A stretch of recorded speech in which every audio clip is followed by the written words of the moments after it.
Olá, meu nome é Wilton e meu trabalho é escalonamento descentralizado, multi-agente, de recursos em nuvem utilizando blockchain. Então, inicialmente, existe uma gama muito grande de serviços que utilizam a computação em nuvem como suporte, como base.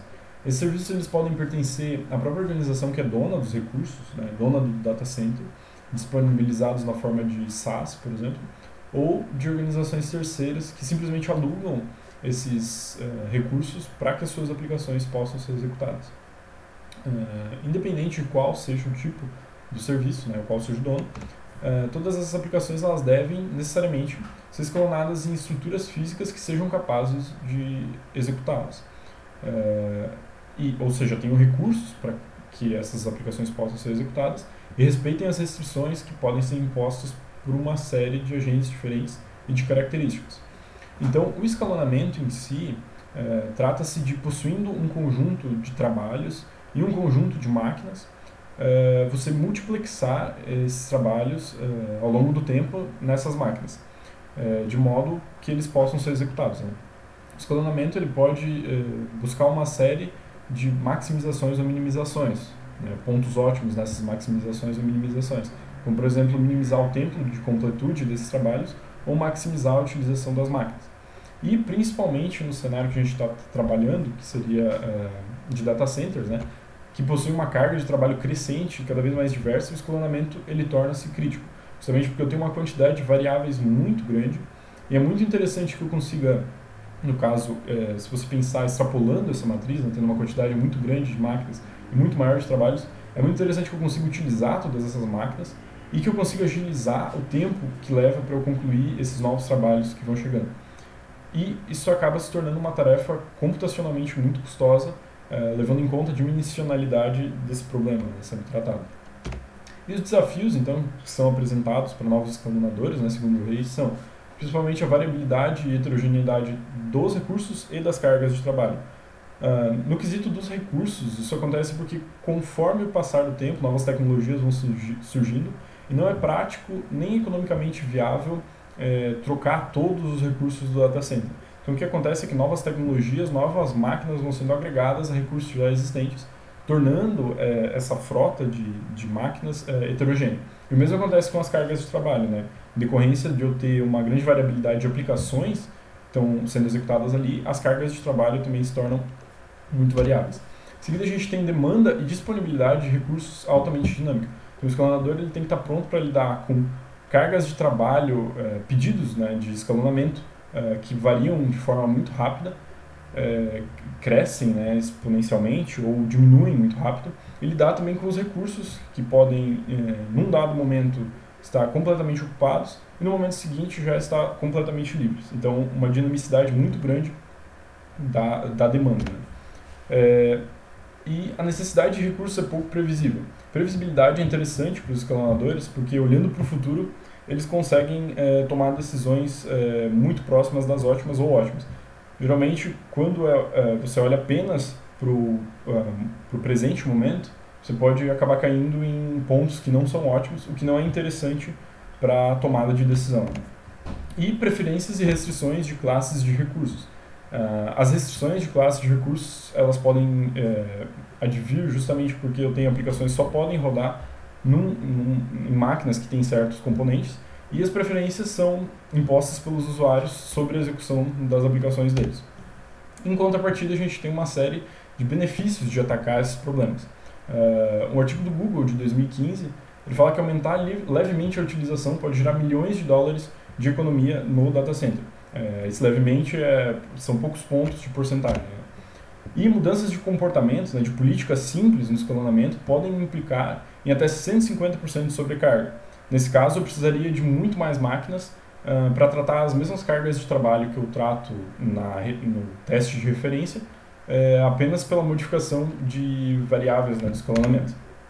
E para tarefas sensíveis à latência, atrasos adicionais de cerca de 100 milissegundos podem diminuir as vendas da Amazon em 1%, o que em porcentagem absoluta não é tanto, mas se você olhar o montante de vendas da Amazon, é um valor razoavelmente alto. Então a gente entra na proposta. A proposta trata-se de um escalonador descentralizado de recursos em data centers com o uso de blockchain. aqui é ilustrada a diferença entre o que seria um escalonador centralizado e um escalonador descentralizado. Um escalonador centralizado é como se tivesse um agente que vai receber todos os trabalhos e vai delegar esses trabalhos para as máquinas. Como se tivesse um trabalhador e um conjunto de peças e esse trabalhador fosse de máquina em máquina colocando as peças para serem processadas. E numa abordagem descentralizada, tem um conjunto muito maior de agentes que se comunicam entre si e trabalham em conjunto para criar um sistema emergente para tomar essas decisões.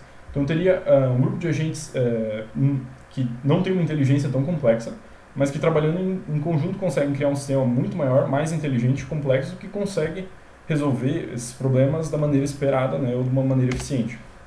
E a cadeia ela é utilizada como uma forma de comunicação e sedimentação de informações entre esses diferentes agentes que vão estar dentro do data center.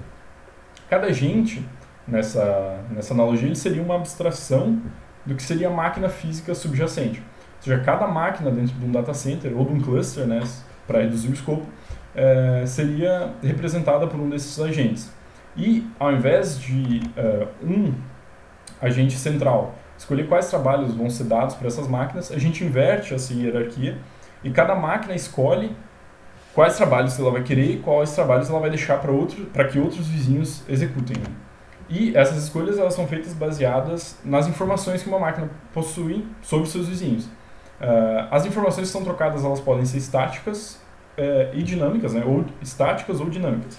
As informações estáticas são informações que não mudam ou que mudam pouco e seriam, por exemplo, o perfil de hardware do seu vizinho, por exemplo.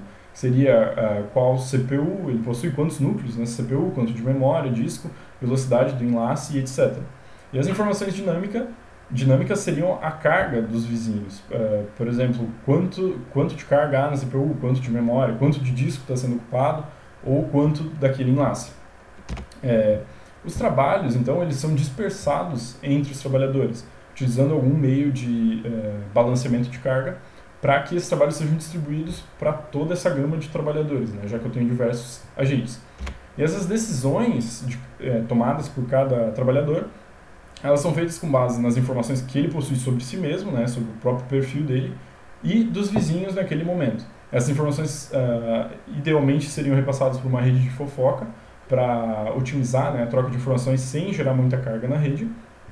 E ao receber um trabalho, um agente ele olha para si mesmo e olha para as informações que ele possui sobre o conjunto de vizinhos dele e decide se é melhor ele executar aquela tarefa ou um vizinho dele. Por exemplo, se eu recebesse uma tarefa que tem como ponto principal minimizar o consumo energético, então eu olharia para as minhas informações, sendo eu um agente, e se eu tiver a maior eficiência energética dentro de todos os meus vizinhos e tiver com uma carga condizente com a execução daquela tarefa, eu tomaria a tarefa para mim. Caso contrário, eu deixaria para que um vizinho tomasse a mesma decisão, né? Repassaria a tarefa para ele. Benefícios dessa abordagem são principalmente a resiliência, porque eu não tenho um único ponto de falha propenso a ataques ou a quedas, né? Problemas de algum tipo. E escalabilidade, justamente, como eu comentei anteriormente, por causa da sobrecarga que abordagens centralizadas têm no custo, quando tratam do custo computacional para escalonar todos esses recursos. Outra vantagem seria a diluição do uso de recursos computacionais para o escalonamento. Você não precisaria de máquinas centrais muito robustas ou gastar dinheiro investindo nisso, justamente porque toda essa computação seria feita de forma distribuída. Em seguida, a gente tem o uso de informações constantemente atualizadas, justamente porque, da mesma forma que no ponto anterior, há um limite sobre o quão rápido um agente centralizado consegue atualizar as informações sobre todas as máquinas que ele possui, e a granularidade seriam quantas variáveis que esse agente centralizado consegue obter das máquinas que ele está escalonando, variáveis no caso de carga e outras semelhantes. E paralelização com escalonadores já existentes. Ou seja, se eu já tenho no data center um escalonador que é bom que funciona muito bem para algum tipo de tarefa, poderia colocar em paralelo um escalonador descentralizado executando para outro tipo de tarefa que esse primeiro não executa tão bem. E os desafios, né, dessa proposta seriam análise e escolha de uma forma de consenso, que está sendo estudado ainda, mas a ideia não seria usar uma forma que seja, digamos, fisicamente lastreada, como o Proof of Work, por exemplo, porque isso geraria uma sobrecarga sobre as máquinas muito grande e também não é um ambiente com uma quantidade de desconfiança muito grande.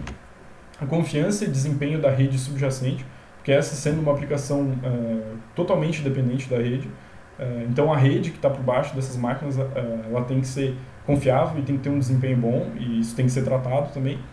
E, por fim, a resolução de conflitos, quando duas máquinas têm pontuações semelhantes para a execução de uma tarefa, né? Se eu tenho um vizinho que tem as mesmas características que eu e está com a mesma carga, e como resolver esses conflitos, né? E quando não é possível resolver esses conflitos, minimizar a dupla execução de tarefas. Seria quando dois agentes decidiriam que eles devem executar essas mesmas duas tarefas, e daí, no caso, eu teria trabalho desperdiçado.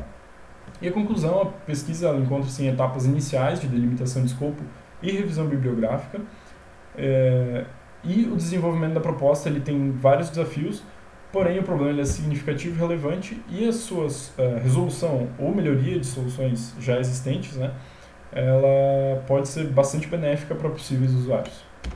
É isso aí, muito obrigado.